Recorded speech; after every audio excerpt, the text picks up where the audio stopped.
Hi friends, welcome back to my channel. ಸಾಂಪ್ರದಾಯಿಕ ವಿಧಾನಕ್ಕಿಂತ ಸ್ವಲ್ಪ ಭಿನ್ನವಾದ ರೀತಿಯಲ್ಲಿ ಕೆಸುವಿನ ಎಲೆಯ ಪತ್ರೊಡೆಯನ್ನು ಯಾವ ರೀತಿಯಾಗಿ ಮಾಡಬಹುದು ಅಂತ ಇವತ್ತಿನ ಈ ವಿಡಿಯೋದಲ್ಲಿ ನಾನು ನಿಮಗೆ ಮಾಡಿ ತೋರಿಸ್ತಾ ಇದ್ದೇನೆ. ನಾನಿಲ್ಲಿ ಹುಣಸೆ ಹಣ್ಣನ್ನು ನೀರಲ್ಲಿ ನೆನೆಸಿಟ್ಬಿಟ್ಟು ಅದರಿಂದ ಒಂದು ಸ್ವಲ್ಪ ಹುಣಸೆ ಹಣ್ಣಿನ ರಸವನ್ನು ತೆಗೆದುಕೊಂಡಿದ್ದೇನೆ ಮತ್ತು 2 ಟೇಬಲ್ ಸ್ಪೂನ್ ಖಾರದ ಪುಡಿಯನ್ನು ತೆಗೆದುಕೊಂಡಿದ್ದೇನೆ.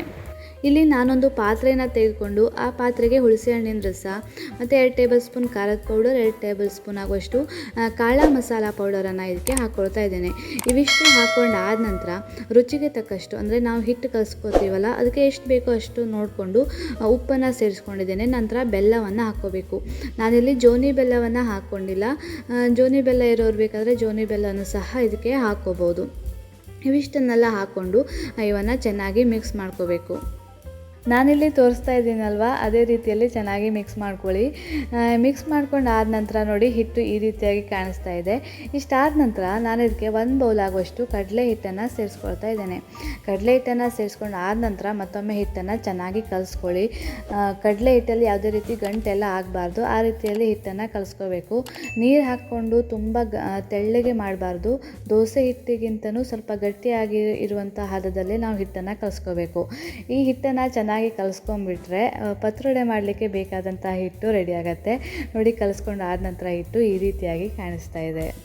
ನಾನಿಲ್ಲಿ ಒಂದು 8 ರಿಂದ 10 ಕೆಸುವಿನ ಎಲೆಗಳನ್ನು ತೆಗೆದುಕೊಂಡು ಅವುಗಳನ್ನು ನೀಟಾಗಿ ತೊಳೆದಿಟ್ಕೊಂಡಿದ್ದೇನೆ. ನಂತರ ಮೊದಲೇ ರೆಡಿ ಮಾಡಿಟ್ಕೊಂಡಿರುವಂಥ ಹಿಟ್ಟನ್ನು ಈ ಕೆಸುವಿನ ಎಲೆ ಮೇಲೆ ನಾವು ನೀಟಾಗಿ ಹಚ್ಕೋಬೇಕು. ನಾವು ತೆಗೆದುಕೊಂಡಿರುವಂಥ ಎಲೆಗಳಲ್ಲಿ ಯಾವ ಎಲೆ ದೊಡ್ಡದಾಗಿದೆಯೋ ಆ ಎಲೆಯನ್ನು ಮೊದಲು ಇಟ್ಕೋಬೇಕು. ಅಷ್ಟಾದರೆ ನಾವು ಸುರುಳಿ ಸುತ್ತುವಾಗ ಈಸಿಯಾಗಿ ಸುತ್ಕೋಬೋದು. ನೋಡಿ, ನಾನಿಲ್ಲಿ ತೋರಿಸ್ತಾ ಇದ್ದೀನಲ್ವ, ಅದೇ ರೀತಿಯಾಗಿ ನೀಟಾಗಿ ಹಚ್ಕೋಬೇಕು. ಕೆಸುವಿನ ಸೊಪ್ಪಿನ ಪತ್ರೊಡೆಯನ್ನು ಸುಮಾರು 5-6 ರೀತಿಯಲ್ಲಿ ಮಾಡ್ಬೋದು ನಾವು. ಆದರೆ ಎಲ್ಲಕ್ಕಿಂತ ಇದು ತುಂಬ ಸರಳವಾದಂಥ ವಿಧಾನ ಅಂತ ಅನಿಸುತ್ತೆ. ತುಂಬ ಟೈಮ್ ಏನೂ ಬೇಕಾಗೋದಿಲ್ಲ. ತಟ್ಟಂತ ಮಾಡ್ಕೋಬೋದು. ಅಕ್ಕಿ ನೆನೆ ಹಾಕಬೇಕು, ಕಡಲೆಬೇಳೆ ನೆನೆ ಹಾಕಬೇಕು ಅಂತ ಏನೂ ಇರೋದಿಲ್ಲ. ಬೇಗನೆ ಇದನ್ನು ನಾವು ಮಾಡ್ಕೋಬೋದು. ನಾನಿಲ್ಲಿ 2ನೇ ಎಲೆ ಇಟ್ಟು ಅದಕ್ಕೂ ಸಹ ನೀಟಾಗಿ ಹಚ್ಕೊಳ್ತಾ ಇದ್ದೇನೆ. ನಾನಿಲ್ಲಿ ಹಚ್ಚಿ ತೋರಿಸ್ತಿರೋ ಹಾಗೆ ಒಂದಾದ ನಂತರ ಒಂದು ಸುಮಾರು 5 ಎಲೆಗಳಿಗೆ ಹಚ್ಕೊಂಡಿದ್ದೇನೆ. ನಿಮಗೆ ಎಷ್ಟು ಬೇಕೋ ಅಷ್ಟು ಎಲೆಗಳಿಗೆ ಹಚ್ಕೋಬೋದು. ಕೆಲವೊಬ್ಬರು 3 ಎಲೆಗೆ ಹಚ್ಕೋತಾರೆ, ಕೆಲವೊಬ್ಬರು 6 ಎಲೆಗಳನ್ನು ಸಹ ಬಳಸ್ಕೋತಾರೆ. ಆದರೆ ನಿಮಗೆ ಎಷ್ಟು ಬೇಕೋ ಅಷ್ಟನ್ನು ನೋಡಿಕೊಂಡು ನೀವಿಲ್ಲಿ ಎಲೆಗಳನ್ನು ಬಳಸ್ಕೋಬೋದು.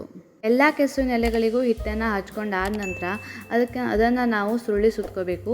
ನಾನಿಲ್ಲಿ ತೋರಿಸ್ತಾ ಇದ್ದೀನಲ್ವ, ಅದೇ ರೀತಿಯಲ್ಲಿ ಕೆಳಗಿನ ಭಾಗವನ್ನು ಮೊದಲು ಮೇಲ್ಗಡೆ ಮಡಚ್ಕೊಳ್ತಾ ಇದ್ದೇನೆ.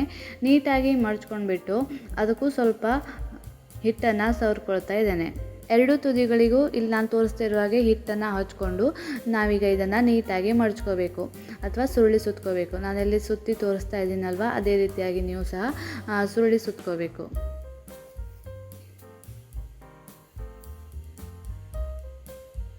ನೋಡಿ, ಇಲ್ಲಿ ಸುರುಳಿ ಸುತ್ತಾದ ನಂತರ ಈ ರೀತಿಯಾಗಿ ಕಾಣ್ತಾ ಇದೆ. ಇಷ್ಟಾದ ನಂತರ ಈ ಕೆಸುವಿನ ಎಲೆಗಳನ್ನು ನಾನು ಇಡ್ಲಿ ಪಾತ್ರೆಯಲ್ಲಿಟ್ಟು ಬೇಯಿಸ್ಕೊತೇನೆ. ಸುಮಾರು ಒಂದು 15 ರಿಂದ 20 ನಿಮಿಷ ಬೇಕಾಗತ್ತೆ ಇದು ಬೇಯೋಕ್ಕೆ. ಬೆಂದಾದ ನಂತರ ನೋಡಿ, ಇದು ಈ ರೀತಿಯಾಗಿ ಕಾಣ್ತಾ ಇದೆ. ಬೆಂದಾದ ನಂತರ ಸ್ವಲ್ಪ ತಣ್ಣಗಾಗೋರಿಗೆ ಹಾಗೆ ಬಿಡಬೇಕು. ತಣ್ಣಗಾದ ನಂತರ ಒಂದು ಚಾಕುನ ತೆಗೆದುಕೊಂಡು ಈ ರೀತಿಯಾಗಿ ಇದನ್ನು ಕಟ್ ಮಾಡ್ಕೋಬೇಕು. ತಣ್ಣಗಾಗೋಕ್ಕಿಂತ ಮುಂಚೆನೇ ನೀವು ಕಟ್ ಮಾಡಿದ್ರೆ ಸುರುಳಿ ಅಷ್ಟು ಚೆನ್ನಾಗಿ ಬರೋದಿಲ್ಲ, ಸ್ವಲ್ಪ ತುಂಡಾಗೋ ಸಾಧ್ಯತೆಗಳಿರುತ್ತೆ. ತಣ್ಣಾದ ನಂತರ ಕಟ್ ಮಾಡಿದ್ರೆ ನೋಡಿ ಇಷ್ಟು ಚೆನ್ನಾಗಿ ನೀಟಾಗಿ ಬರುತ್ತೆ. ಇಷ್ಟಾದ ನಂತರ ನಾನು ಕಟ್ ಮಾಡಿ ಇಟ್ಕೊಂಡಿರುವಂಥ ಕೆಸುವಿನ ಎಲೆಗಳನ್ನು ಎಣ್ಣೆಯಲ್ಲಿ ಕರೆದುಕೊಳ್ತಾ ಇದ್ದೇನೆ. ತುಂಬ ಟೈಮ್ ಏನು ಬೇಕಾಗೋದಿಲ್ಲ ಕರೀಲಿಕ್ಕೆ, ಒಂದು 2 ನಿಮಿಷ ಕರೆದ್ರೆ ಸಾಕಾಗತ್ತೆ. ನೋಡಿ, ಕರೆದಾದ ನಂತರ ಇದು ಈ ರೀತಿಯಾಗಿದೆ. ಎಲ್ಲವನ್ನು ಸಹ ನಾನು ಇದೇ ರೀತಿಯಾಗಿ ಎಣ್ಣೆಯಲ್ಲಿ ಕರೆದುಕೊಳ್ತಾ ಇದ್ದೇನೆ. ಕೆಸುವಿನ ಎಲೆಗೆ ಪತ್ರೊಡೆ ಮಾಡುವಾಗ ಸ್ವಲ್ಪ ಹುಳಿ ಜಾಸ್ತಿ ಬೇಕಾಗುತ್ತೆ, ಅದನ್ನು ನೋಡಿಕೊಂಡು ಹಾಕೋಬೇಕು ನೀವು.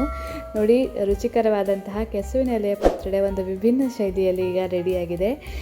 ಇವತ್ತಿನ ಈ ವಿಡಿಯೋ ನಿಮಗೆಲ್ಲ ಇಷ್ಟ ಆಯಿತು ಅಂತ ಅಂದ್ಕೋತೇನೆ. ಇಷ್ಟ ಆಗಿದ್ದರೆ ಪ್ಲೀಸ್ ನನ್ನ ಚಾನೆಲ್ನ ಸಬ್ಸ್ಕ್ರೈಬ್ ಮಾಡೋದನ್ನು ಮರಿಬೇಡಿ. ಹಾಗೆ ಯಾರೆಲ್ಲ ನನ್ನ ಚಾನೆಲ್ನ ಸಬ್ಸ್ಕ್ರೈಬ್ ಮಾಡಿಕೊಂಡು ನೋಡ್ತಾ ಇದ್ದೀರಾ ಅವರಿಗೆಲ್ರಿಗೂ ಸಹ ಥ್ಯಾಂಕ್ ಯು ಸೋ ಮಚ್. ಮತ್ತು ನಿಮ್ಮ ಅನಿಸಿಕೆ ಅಭಿಪ್ರಾಯಗಳನ್ನು ಕಮೆಂಟ್ ಮೂಲಕ ತಿಳಿಸಿ, ಮತ್ತು ಲೈಕ್ ಮಾಡಿ ಹಾಗೆ ಶೇರ್ ಮಾಡಿ. ಮುಂದಿನ ವಿಡಿಯೋದಲ್ಲಿ ಮತ್ತೆ ಸಿಗೋಣ. ಅಲ್ಲಿವರೆಗೂ ನಮಸ್ಕಾರ. Thank you for watching.